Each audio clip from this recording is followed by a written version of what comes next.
For customers missold payment protection insurance. Thank you. The time, 28 minutes to 9. A man who was one of the big figures of British politics for a generation, self-described lifelong European, comes out today in favour of leaving the European Union. David Owen, Lord Owen, has written in The Sun, "My decision is a confident one. Now is the time to vote to leave the EU." And Lord Owen is here. Good morning to you. Morning. What, if anything, could David Cameron have come back with from Brussels that might have persuaded you to stay? Well, a proper restructuring of Europe, which is badly needed. We have got to change the treaty language about the Eurozone, and we have got to make the Eurozone work. And we are being asked to do this almost every year since the crisis in 2010. Some people say we'll just wait until it collapses. But the dangers for us, even outside the Eurozone, if it were to collapse, would be very, very considerable. And I think that actually Britain's exit is a way of getting that restructuring. I mean, frankly, the Eurozone is much too large. There are a number of countries in it that will not be able to be sustained in it.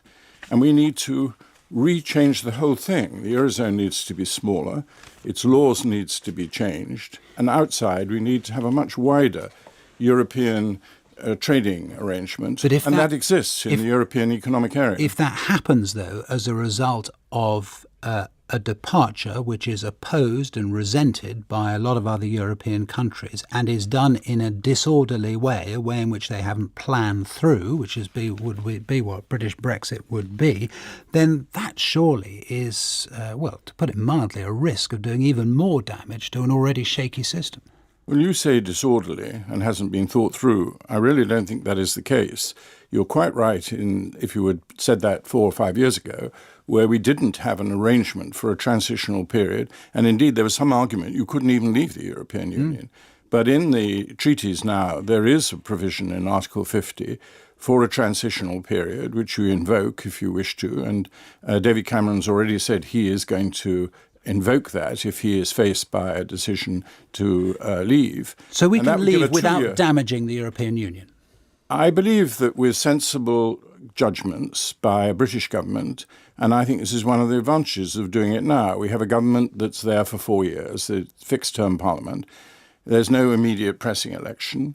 And the government can see through a transition period of 4 years effectively. After all, we're only being asked, and let's face it, it was David Cameron who asked us. He's behind the referendum. He chose the referendum. You can't put a referendum before the British people if you don't think there's any option. That's totally irresponsible. There is a choice, and this government will implement it. He says he wants to remain.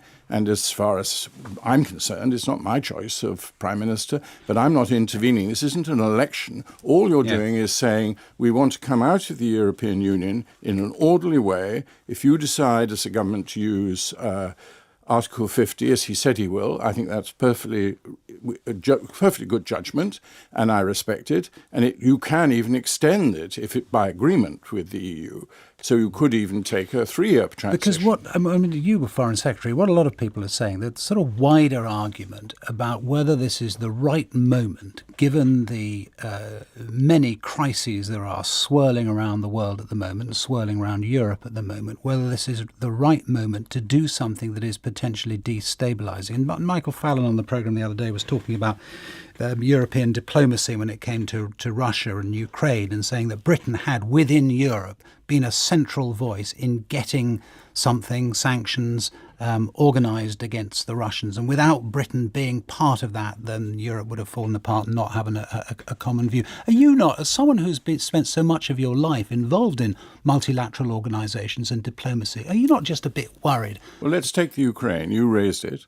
As far as Minsk and the agreements, the British learnt about the French and the German proposal literally as they were travelling towards it, so they were not discussed with them. The EU-Ukraine agreement, association agreement, actually triggered this war. The wording in it was extraordinary.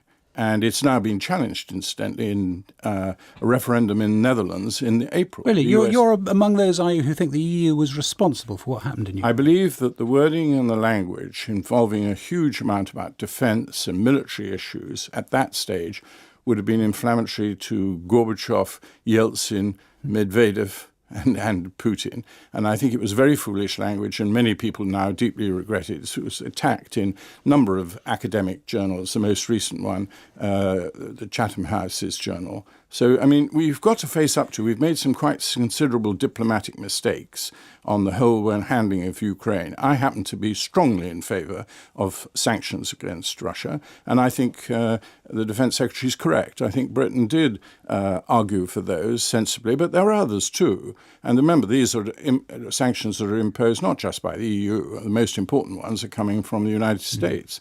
So we've acted in concert over sanctions because that was annexing of Crimea in particular, and I don't believe you should shift on that at all.